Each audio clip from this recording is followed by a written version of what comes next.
Alrighty, how's it going, everybody? 1 of 1 here. We are playing Stationeers. I just finished watching a video of Space Engineers, so yeah. Anyways, hi, how's it going? 1 of 1 here. It's dark out, and I'm in this space attempting to let my my hygiene and happiness improve. But apparently it's taken a while, so maybe I should have waited like another couple of minutes before starting the video. Whatever, it's fine. We'll just get going. It's cool. All right, so here we are in our base doing a thing. Do I need food? That's at 29%. That's at 7%. Can I eat this? I just want it to go away. Hey, there we go. Can I eat this one too? There we go. Might as well drink something. As long as I'm here, right? Alright. So, we have to get some stuff running here. Running. I don't know. Something. Look at this. It's so pretty. Sorry, I'm just excited about the blue color here. Anyways, so we have our batteries, right? They're doing a thing. We have our cooling system sort of set up here doing a thing, which is good. We like it when it does a thing. So I guess I don't know if I properly explained this before, like in a previous video, but I suppose we do that now. So directly above this, there is a very large powered vent on the outside wall that sucks in air and it shoves it down into this vent. Or not vent, but pipe. So then this pipe connects into there, and that's where all of that lovely gas goes. So it's kind of like our waste gas, which is why I send, this into there as well, because eventually it'll all get used. This is, what is that? I don't remember what that is over there. There's something over there. And then to combat any, because I mean, we're pulling in like cold night air, right? So that's going to be at 126. Right, and pollutant will condense at that point, so that's why I have this little guy there.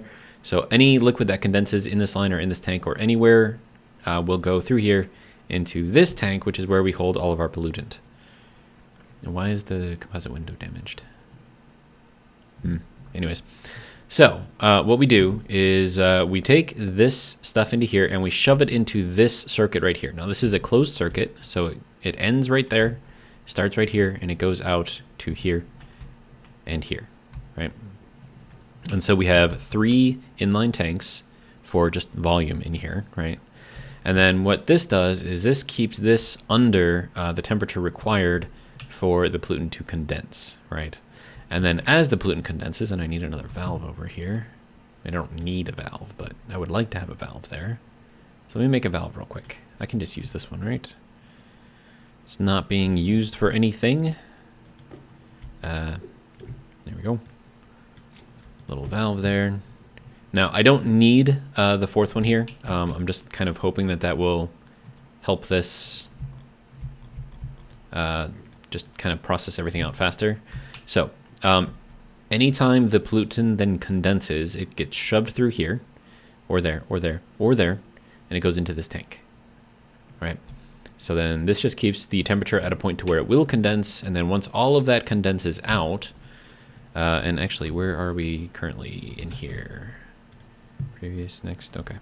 Okay, so everything is condensed out, there's no more pollutant in here, and you can see the only thing we have left, sorry, is volatiles and CO2, and a negligible amount of O2, which is coming from me throwing in my waste tank, right?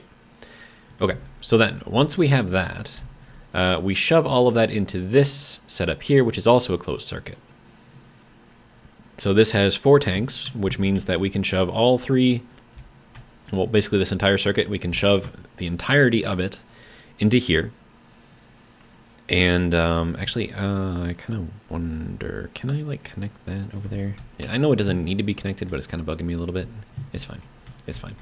Okay, so we can just shove all of that into there, right? So the whole thing, all of it can go into there, and you can see that the volume over here will never go into the red because we don't have as much volume here as we have over there. And then, so then what we have in here is just the volatiles, the CO2, and the O2, right? Now, the volatiles and the O2, they can, I mean, the O2 is so negligible, I'm not really worried about it. So what we do here is we filter out the CO2, which then gives us just nice pure CO2 in here. And then we have almost 10,000 moles of CO2 in there. And so that'll shove that out, and then everything else that is not CO2 will then go into here, which is why I have this as a red tank, because it's mostly volatiles here.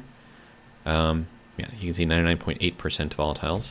And then in this thing, if it will let me see it, I'm like, it doesn't want me to take a look at this thing. Can I? No? Not gonna let me look at it? Okay, fine. Anyways, there's a lot of volatiles in there. And we are producing way more volatiles than what we'll actually use. So I've got this little guy set up over here to keep this at 40 megapascals.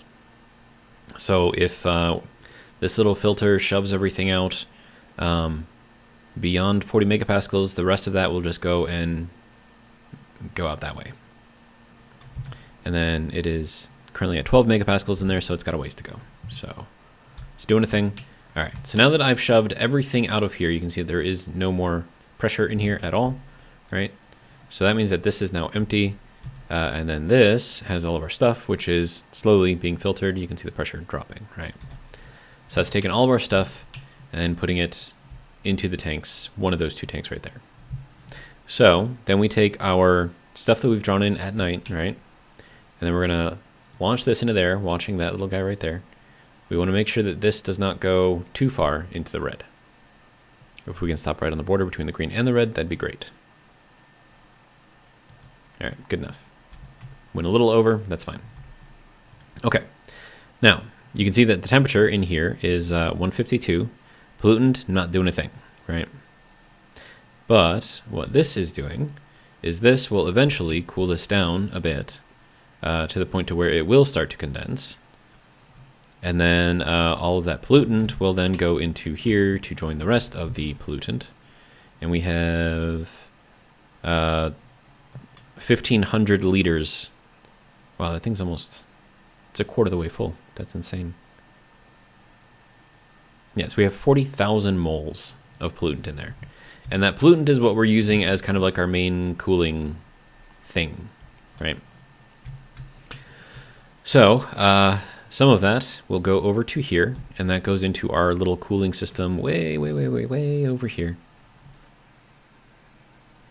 And right now, I don't think I actually need it, because as you can see, like if we had a lot of cooling to do, we would have much less liquid pollutant in here.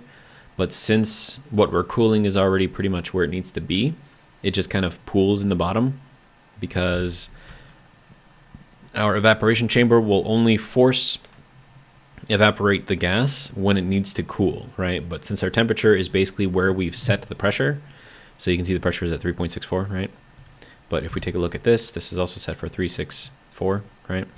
So it is where it needs to be, which is why you're not seeing it doing any kind of cooling. So what that means is that this guy right here, we have 5 megapascals in here.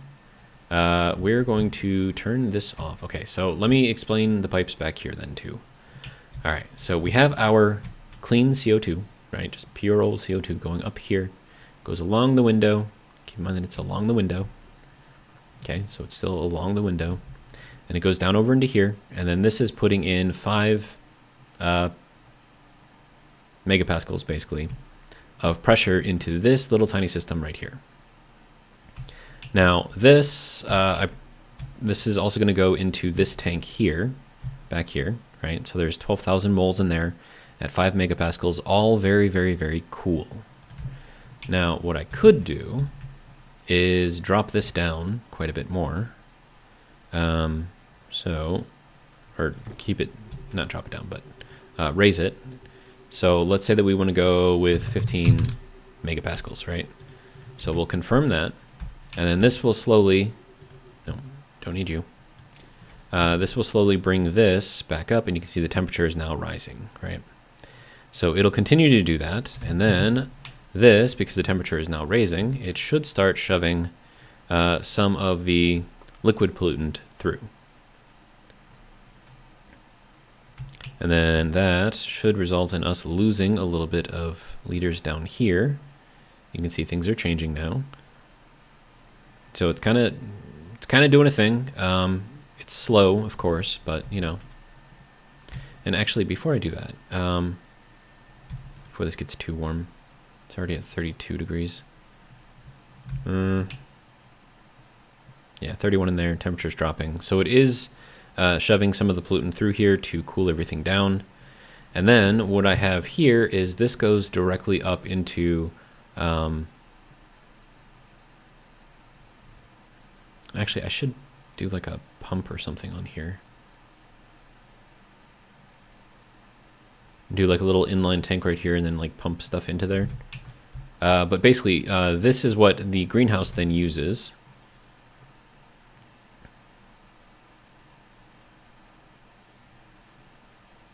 Okay, so that'll go until it's basically equalized. So then we'll have that kind of do a thing. Gives that a little bit more CO2 to shove into the greenhouse. And then we need to constantly replenish that CO2 in there because the plants are turning that CO2 into the oxygen, which we are then collecting here. So you can see pressure is going up slowly. So it's a huge cooling thing. Just replace that. Okay, so I suppose we should probably explain what all this is doing, right? So the way an evaporator works is you feed it with liquid, it turns it into a gas at a certain pressure, which you then set, right? And that pressure is directly correlated to the temperature that you want to set. So like if we look up pollutant in here, this is just going off of what I'm understanding so far, so I could be wrong. So we're at 3642, right? So if we go up over to here to 3642, there we go. So that is 25 degrees. There you go.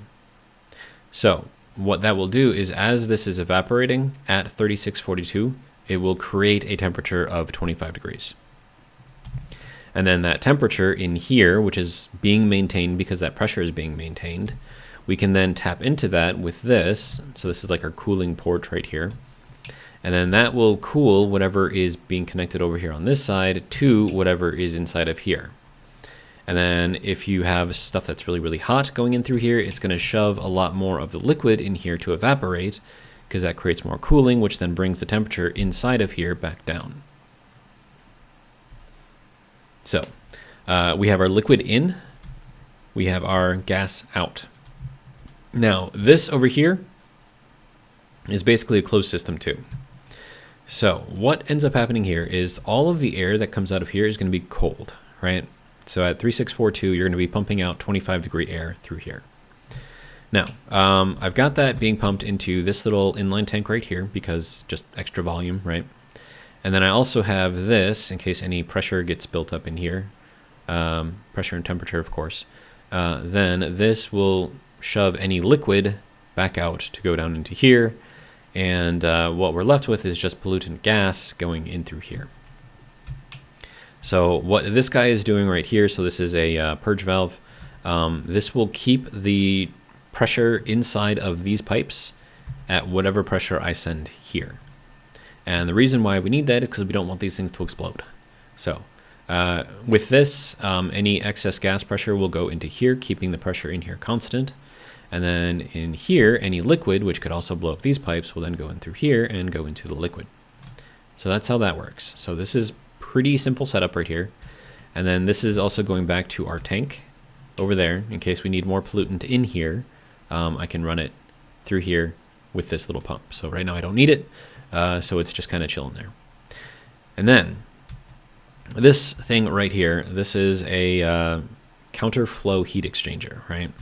So we're going to have the liquid on the bottom going from left to right, and the gas on the top going from right to left, and the gas on the top is going from left to right. Now, when you're placing this, it does have little arrows so you can see which way it's going. So we want our gas to go back this way, and then we want our liquid to come back this way, right? So it's just a big circuit going through here. And then in between each stage, just like how I have the purge valve and the condensation valve here, I have that on every stage here to protect these pipes and keep them from blowing up. And then I also have this inline tank over here just to add a little bit more volume. I think it helps. I don't know how much it helps, but I think it helps. So what we end up with in here is, as this hotter liquid comes through here, and I'll explain why it's hot later when we get to it, that is being cooled by the cooler gas going over here, which then cools down the liquid going through here. And then if we have a cooler liquid going into here, when we evaporate it, it ends up being even colder. So that is how we get really good cooling. It's not a fast process. It is not a fast process though. So just keep that in mind. All right. So we go through counterflow and then pipe protection, counterflow, pipe protection again, and then counterflow, right? So that's 3 stages of heat sharing, cooling sharing, whatever you want to call it, heat, cooling, distribution. And then we go into this thing over here. So I'll go around to the other side. All right, so we have this guy going into here, and you'll see that there is no protection for the pipes in here, and that's because they're connected up to this condensation chamber. And so any condensation is going to happen in here anyways. So I don't need to have any kind of condensation valve on this side, and I don't need to have any kind of pressurization valve over here either. I don't think. There's actually nothing in there right now anyways. That's interesting. But what this is going to do is this will take in the, okay, so imagine the gas came in over there, kind of cool. As it goes through here, it's heating up because of the liquid that's going through there is a little bit hotter, right? So it's cold, cooler, little cool, not very cold, right? And so that is going to go into here. So it's going to be relatively warm, which is why this is kind of hot right now. And then what this will do is this will just, now this is set to max, right? So if you want cooling, you want your condensation chamber set to max. If you're heating, I think you want this to set or be set to whatever heat temperature you want. And then the evaporation chamber will be set to max, I believe. I think that's how that works. But since I want cooling out of this, the condensation chamber is set to max. So this will take whatever gas is in here and then immediately condense it. And it'll put it down here. And then the act of condensing a gas to a liquid heats it up, right? Which is why we're at 123 degrees C. So that's where we get the hot liquid from.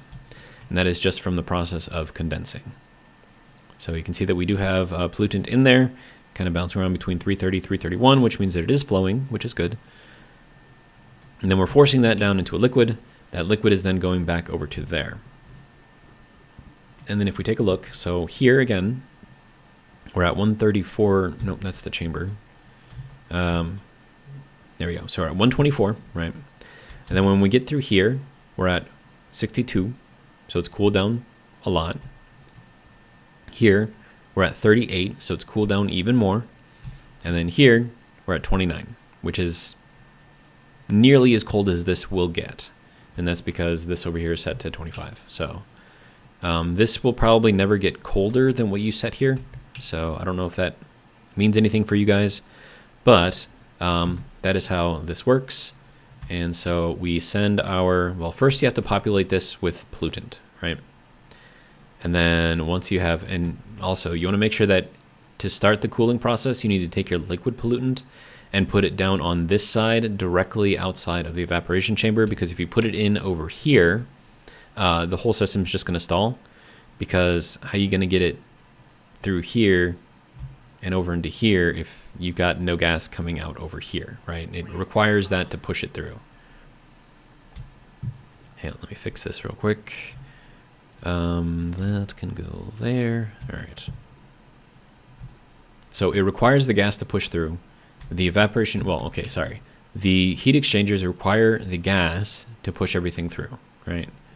And then, okay, so that's sucking up some air now. And then also, I should explain about that too, but I will get to that shortly. So you need to plug in your liquid pollutant directly into the evaporation chamber, because that can take liquid at any temperature, and then it will start evaporating it and cooling it down, which then creates the gas to go through here to then condense and push everything back through. So that's what you need. It has to be set up to go over here. If you set it up over here, you're gonna run into issues, so don't do that. Okay, so I think I've explained the cooling setup here, and I think it's actually set up rather neatly, if I do say so myself. All right, now, over here on this side, so there's a bunch of other stuff over here that I've not explained yet. Now, oh, also, that does not need to be there. Okay, so that'll start getting up some pressure. All right, so when this thing is creating, or when it's condensing everything, it's creating heat, right? That heat has to go somewhere. And yeah, so you can see, I don't know if you guys can see it, but let me put this right on the tip there. I believe this is dropping exceptionally slowly. Like the pixels are just barely moving. I don't know if you guys can see that with the YouTube quality or whatever, but it is very, very, very, very, very slowly going down. So temperature dropping. It's doing what it should, right? So we need a place to shove all of the heat. Now the heat is going to come out over here. And if you do not get rid of the heat in here, this will stall. It will work for a little bit until it gets saturated with heat, and then it will not work anymore. So you need to get rid of the heat. So that is what this section over here is for. Now, originally, the way that I had this set up is I would just fill this thing up with night air and then have that plugged directly in, right? And then I would just use this as the heat exchange or the heat dump, I guess. And, you know, I would just kind of clean this out whenever I needed it. Okay, so it worked sort of, but not very well. So I needed this to be cooled a little bit faster. So instead of thinking of it as dumping heat out, think of it as shoving cold in. It's basically the same statement, but just the way that you think about it, the way that it, you know, forms in your head, I guess, is different, or at least in my head it is. So we have to shove cold in here, and that's what all of this is for, right? So we still have our night air going through here, right? And then this is also being used as our heat exchange container here to get this cool. So you can see that that's now at a condensation temperature. And the reason why that wasn't doing anything before is because I had no pressure in there, so there was no way to dump the heat out.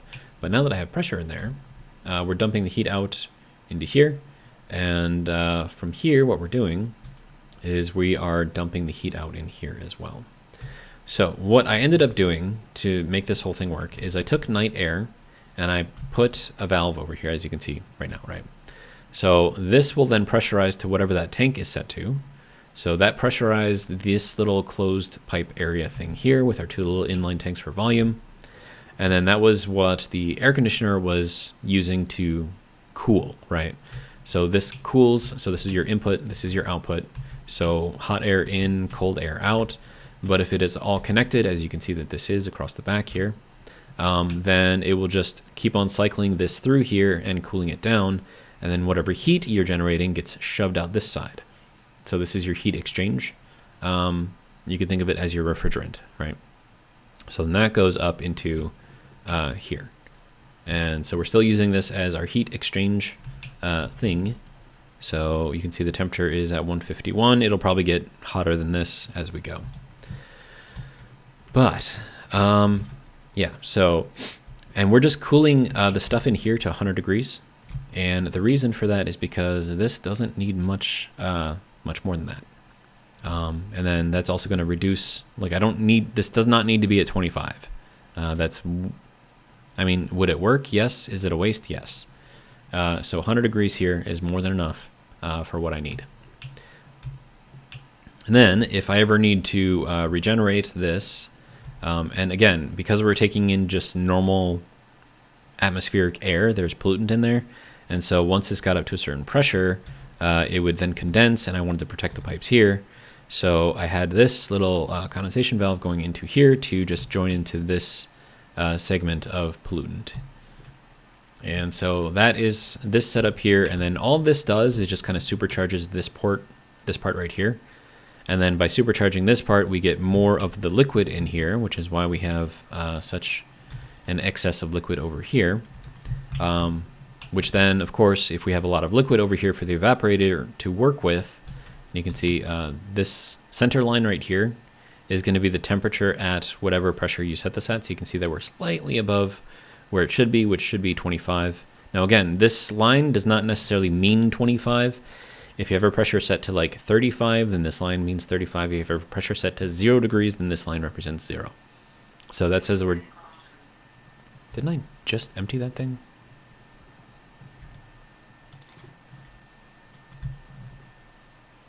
I'm pretty sure I just... Oh, maybe I just filled it up. I didn't fully empty the other one. Okay, it's fine. Right. So this says that we're slightly hotter than 25, and if we take a look at it, we are slightly hotter than 25. So, I mean, it's doing its thing. I'm fairly happy with it. The only thing that I am... Well, actually, you know what I could do? I don't necessarily need a pump to make this work, but that is going to be connected to the outside, which probably not a good idea. And then I can't exactly flip it horizontally, because then that will interfere with the gauge there, sort of. I could put like a little pipe up in the greenhouse just for like extra storage. I think I might actually do that right now. Because when that is cooling the next batch of, CO2, I want it to still be able to pull in CO2, to keep the greenhouse going. So let's get that set up.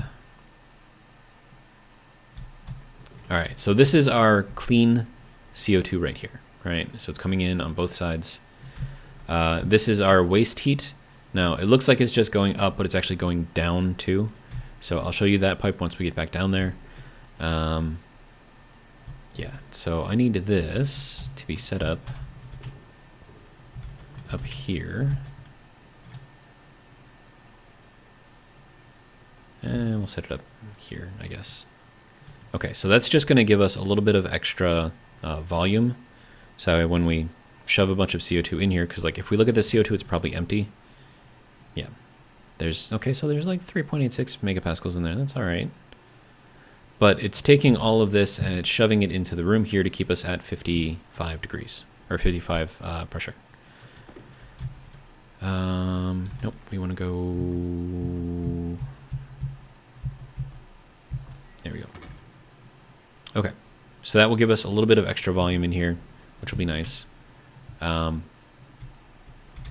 then that will allow this to run a little bit better. Why are you... Oh, right. I needed to work on the sun issue in here. That's something that we'll look at later, though.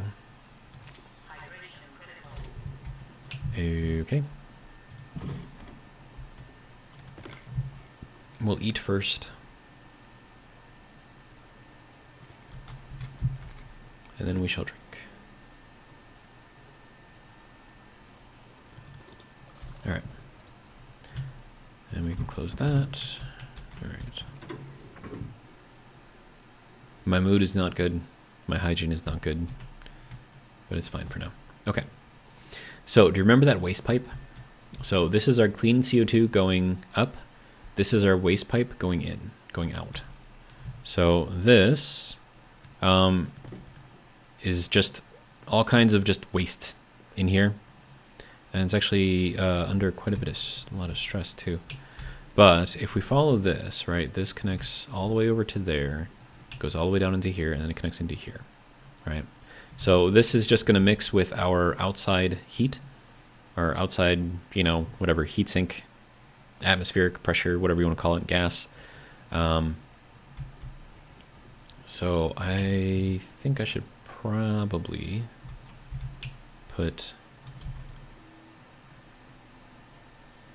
Yeah, I'm going to put another condensation valve right there just to protect that. I don't think it'll be an issue, but can never be too careful.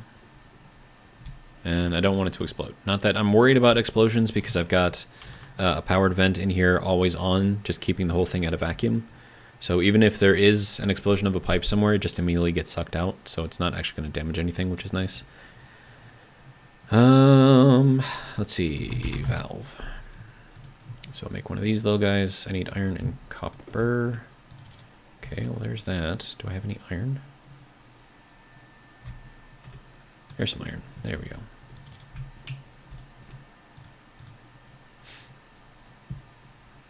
And then I'm probably going to need some... Okay, so I already have the silicon in there. Okay, good. So there's that. I'm going to need another insulated pipe.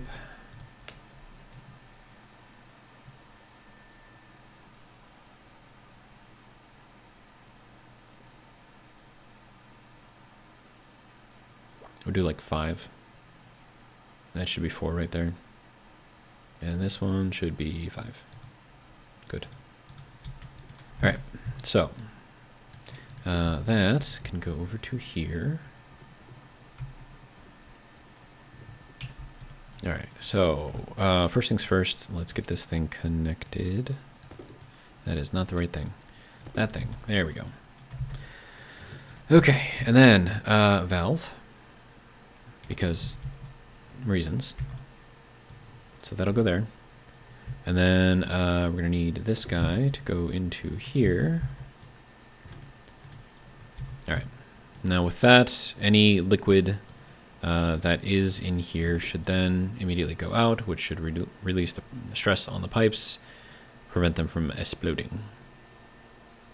So that should be good. All right. And then I'm putting it in here on the hot side as well, because then as it goes through here, like it'll cool down. So it's better to put it in over here than over there where it's already cool. So, yeah. All right, so now that all that, so here's my powered vent that I always have on that just keeps the whole room at a vacuum. And, you know, it's not even an issue for my power to keep that going, which is nice.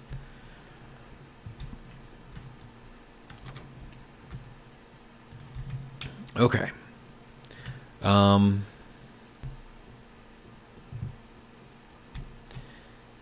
So this is doing its thing. Great. Getting all of our stuff.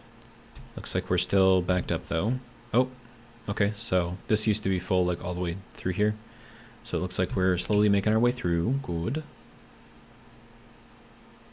We're at 483 RPMs, which I think is pretty close to the max for this. And then you can see that our throttle is only at 50. So I don't actually need this to be at 100%. And then there was a request to understand how that works, so I will bring that up real quick. I think it's still in here. Okay, so we've got our centrifuge set to dB, so dB just means that whatever item that this IC socket is put into, that's what it's referenced to. You don't need to set it with one of the screw things, right? So we have our throttle, we have our limiter, we have our stress, we have our RPM. So these are all of the different things that we're looking for. So first we're changing our throttle to 0, limiter, and stress to 0, right?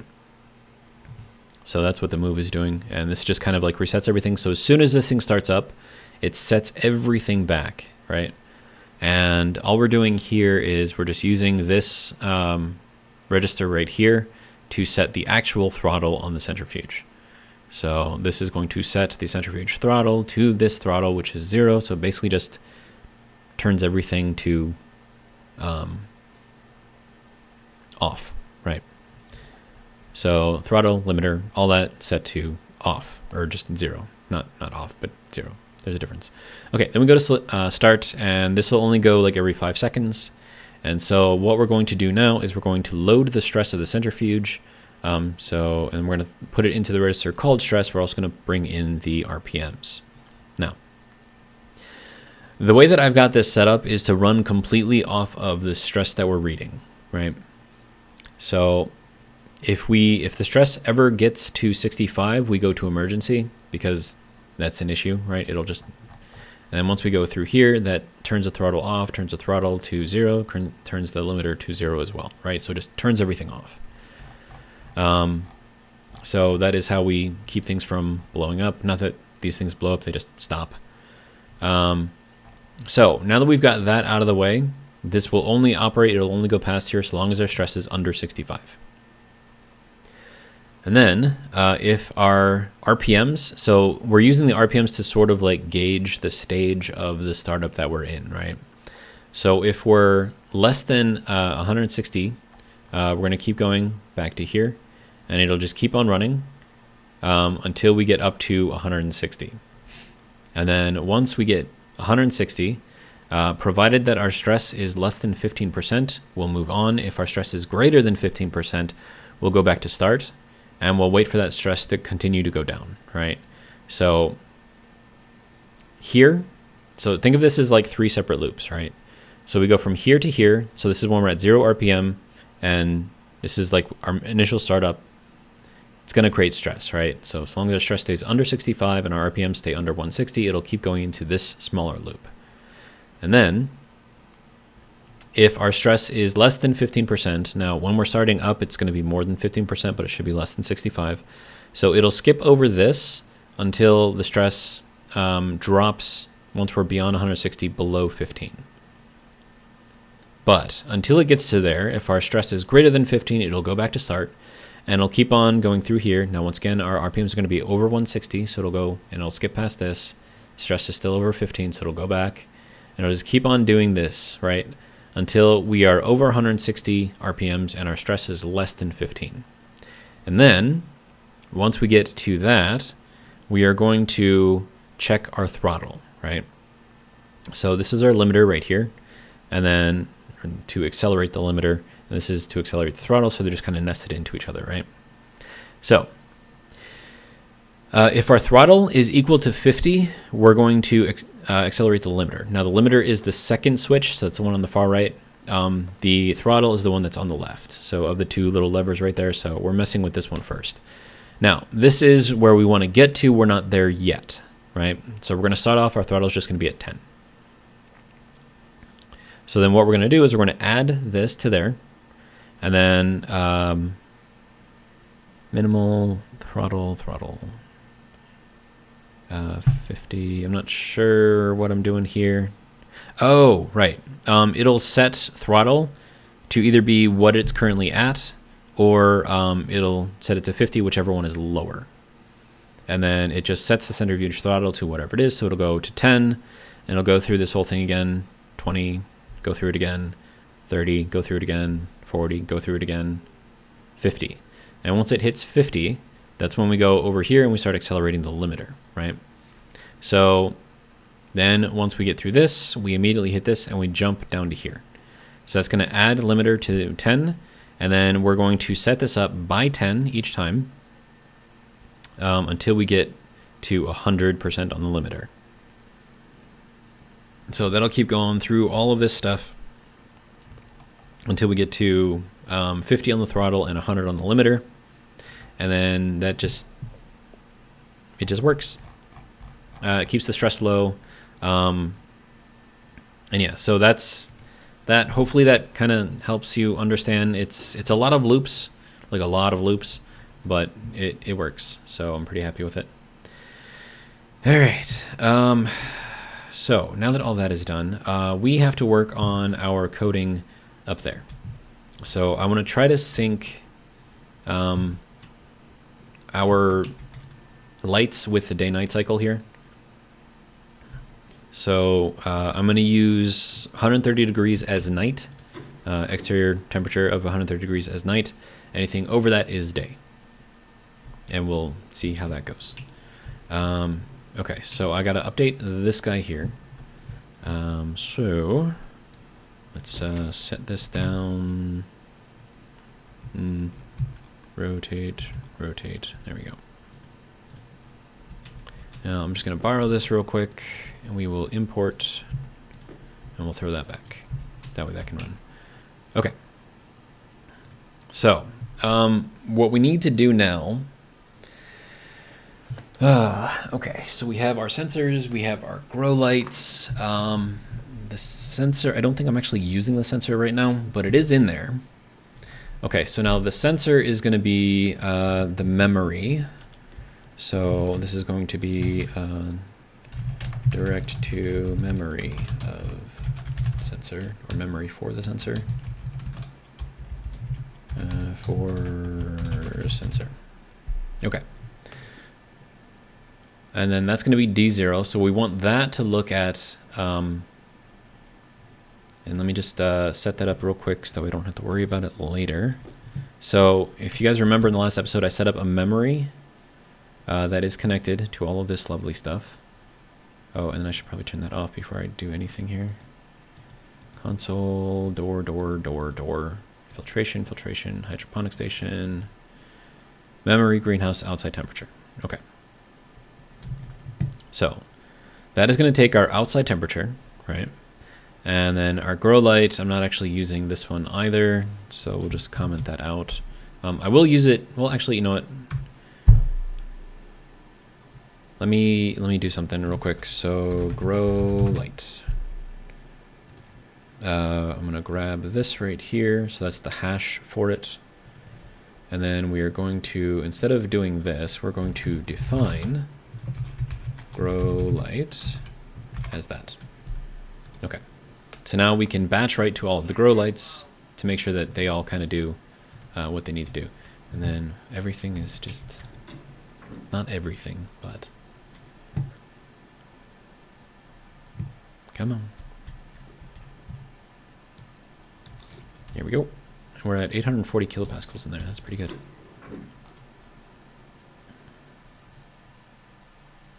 And then I also want to see what our current CO2 is at. We're at 500. Yeah, so that's dropping down pretty quickly now. All right. So eventually we're going to run out of CO2 to pump in here. So then that's when I need to go down there and cycle the CO2 that we've got. Okay. So this is where we get to rewrite all of this craziness here. So as much as I like this, and as much as it tends to work, we have to get rid of it. So let's get rid of that, get rid of that, get rid of that.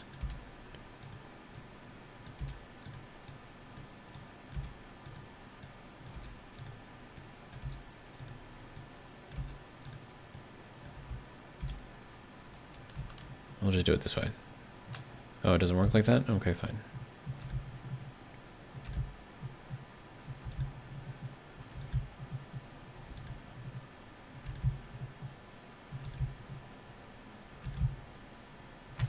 Okay, so we're going to set up night. We're going to set up day. And then we're going to set load values. So that'll be where we start. And then depending on what we see, we will get either day or night, and we'll do actions based on the day or night. And at the end of the day or the night, we will jump back to load values. Do the same thing over here, jump back to load values. All right. So first things first is we have to check our sensor. So we are going to need a register that says outside temp. So alias outside temp, we'll set that to R0. And then we're going to load outside temp from the memory. So that is going to be, we'll just set it to here. I can call it sensor, but because we're using a memory thing instead of the sensor, it's fine. And then we're going to look at the setting, because that is where I have currently stored the actual temperature.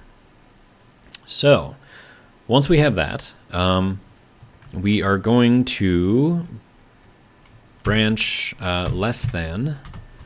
So then our outside temp is less than, let's see if we say 130 degrees, right? So that'll be 403 in Kelvin. And then if it is that, we are going to go to night. And then if it is greater than that, I suppose I should be greater than or equal to. I suppose it doesn't really matter. We can do branch greater than outside temp. We're going to say 402. So if it is exactly at 403, we'll just consider that. Actually, you know what? Let's do it this way. I want 30 degrees to be exactly there, and then that'll be day. Okay, so then at night, I would like to set branch HP station logic type.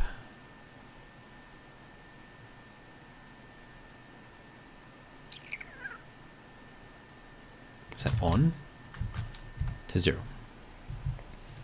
And then set batch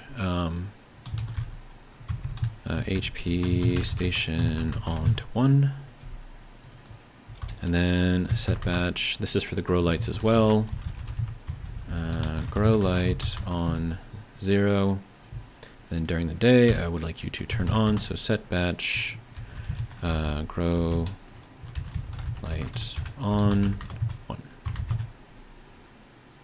So pretty simple. We're just using the outside temperature to determine night or day rather than relying on solar angles and all that other crap. Like if I know that night is always going to be below 130 and the day is always going to be above 130, then, you know, easy. And then you can also use pressure for this as well. Like if at night, you know, the pressure is always going to be 55 and at the day it's always going to be above 60, you can use that to determine night day as well without having to rely on, again, the solar angle and all that other crap. So that should be good. We're going to throw a yield in here just so it's not going absolutely crazy. Actually, hold on. Let's just do a sleep for 5 seconds. Like 5 seconds isn't going to make a difference, and I don't want this thing to be running like constantly. So that should be good. And then I'm going to take you out. And then we'll write this new one to that. There we go. That should turn everything on, or keep it on. And then at night, it should turn off. We shall have to see. But it's working, so that means that it's pulling everything. Oh, right. There's one other thing that I want to do. I want to put...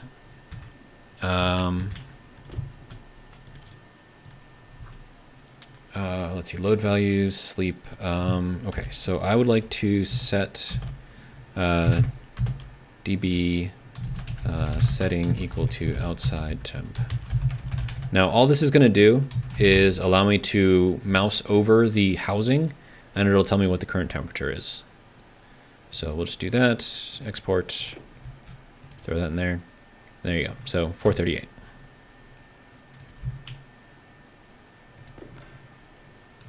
And then, you know what, I'm gonna go one bit further. Edit, okay, so alias outside temp in C. Okay, so then this will be set to C, and then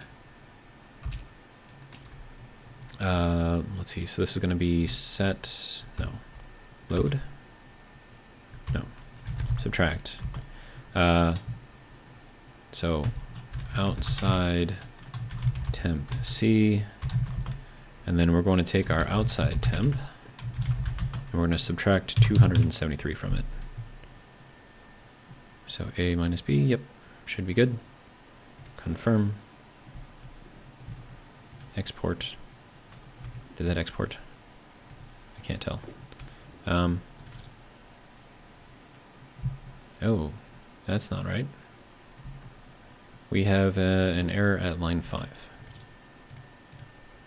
Line 5, alias outside. Oh, right. R1. Confirm. Export. Throw in there. Still showing 819. 630? That's not right. Oh, no, that is right. Because it's middle of the day. So it is 634, 637 degrees C out there right now. Sweet. Okay. I'm like looking at it, it's like, wait a minute, that's not right. It's like, actually it is. Okay, so now that should be set to the day-night cycle, which should hopefully help these guys grow a little bit. Looks like this one finally grew up a little bit. That's good. And then we'll have a grow light set up in here once we get all the Harveys and everything set up. So that will also control the grow lights for those, which will be good. Apparently I need to drink something again. And then I want to get some lights set up in here too.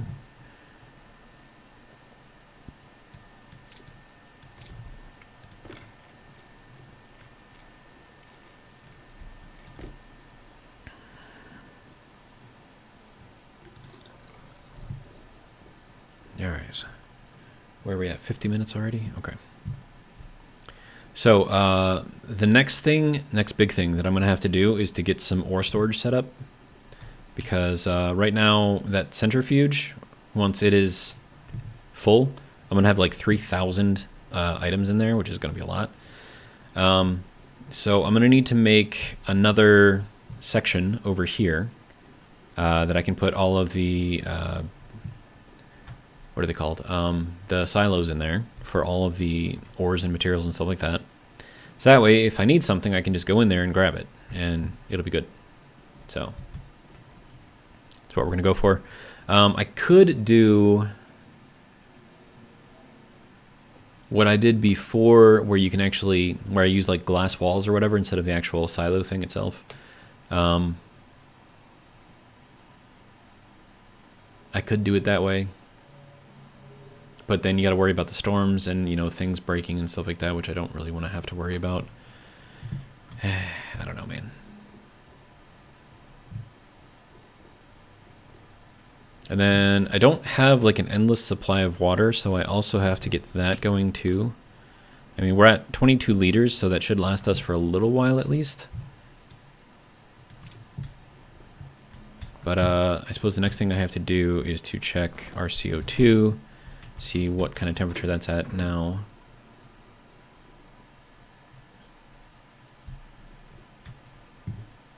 All right.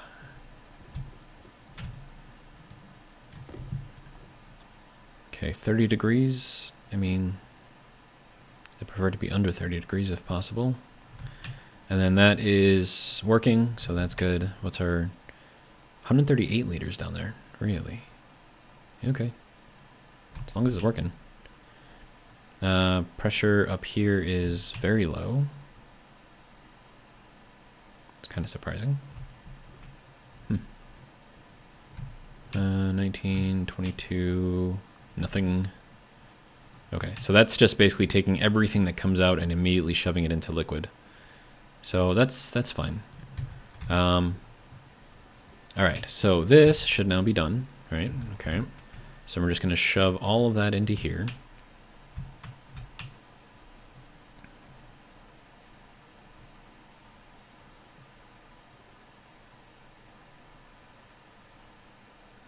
And we'll wait for that to kind of complete its thing. Yeah, so this guy is doing its thing, but yeah, that has to go somewhere. And then this tank right here is just for all of our waste stuff. So I want to see if I can grab some of the stuff out of here. So we've got 14.5 moles of nitrogen. And if I can grab that and cool it down, that'd be great. But I can also use this stuff right here to run it through Stirling engines. So that'll be good too.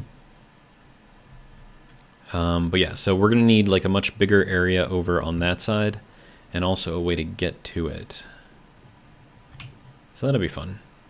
And I would prefer to be able to get to it from like back here or something. I don't know how well that's going to work or not. Or if it's going to work. Who knows?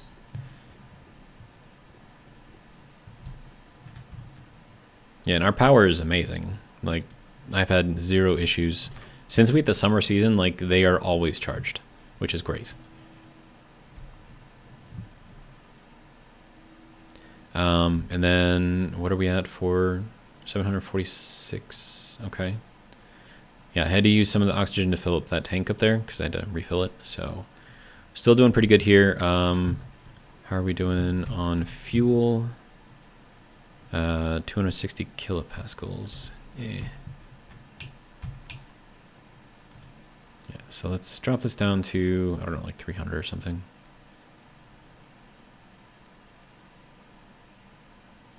Alright, that should be good. Alright, so So we have 1.4 in there, we have 1.2 in there, so we need a little bit more volatiles in here. That's more than enough. Okay, so then that should equalize in temperature eventually, so that's got to get up to 137. And of course it's going to drop a little bit, so that's fine. And then we just mix it. And then that is how we are making all of our stuff. Right, and then I'm going to have to... I still don't know where I want to...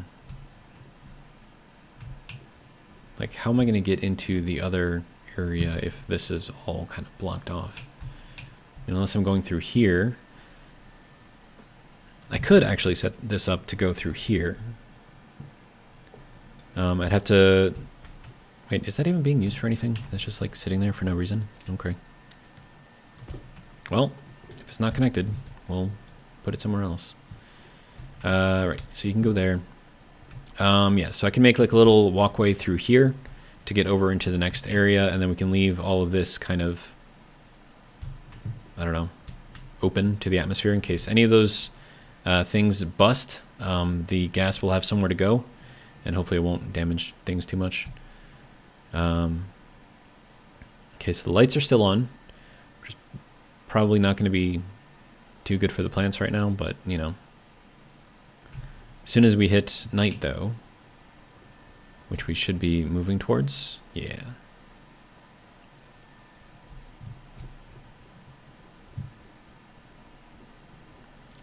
Oh, and this thing has just been running the whole time?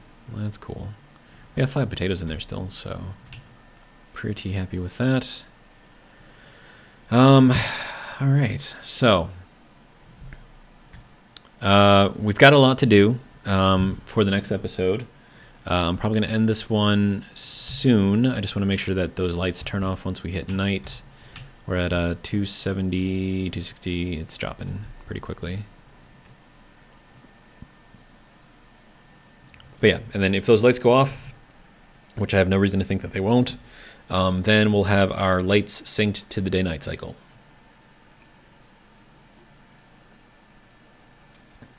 And then because the temperature at night doesn't change with the season, I mean the max high temperature during the day will change, but the minimum low temperature at night does not.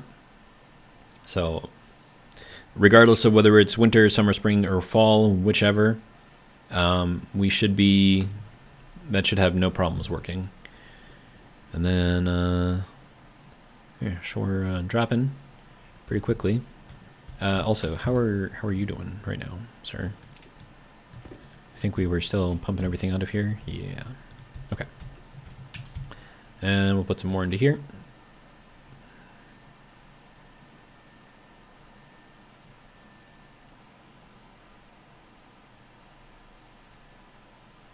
Yeah, that should be good.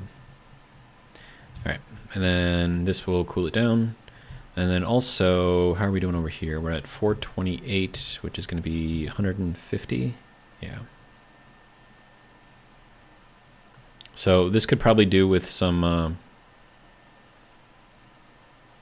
renewing, I guess. So we're going to open this up and start dumping all of that pressure out. And then once we hit night, which should be fairly quickly. So once that drops below 130, we should be pretty much in night.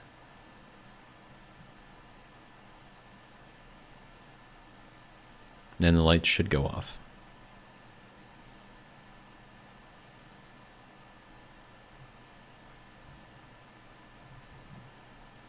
And how are we doing over there? 9 megapascals. Okay, so we're almost down to 130. All right, so there we go. That should kick on now. There we go. It is kicked on. We'll let that build back up. Those lights should have gone off, which they have. Excellent. All right, so that should make the plants happy. It's actually much simpler code than what I had in there before. So that's good. Yeah, so like, I know a lot of people are trying to use like solar sensors to determine like the night-day cycle and like the angle of the sun and all that other crap, but if you know what the temperature or pressure is going to be at night versus the day, Just use that. It's so much easier. All right, but that is going to be it for this video. We have fixed our greenhouse for now. Also, how's this doing? Are we below 130? Ooh, we are. Nice. Okay, so I'm gonna get that up there, bring that back up to pressure. There's gonna be a lot of pressure going in there, so that'll be good.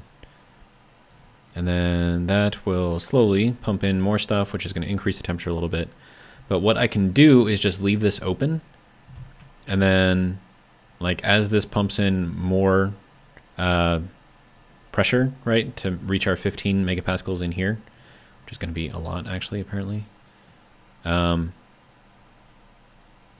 maybe we close that a little bit because it's a little warm in there. It's a little warm.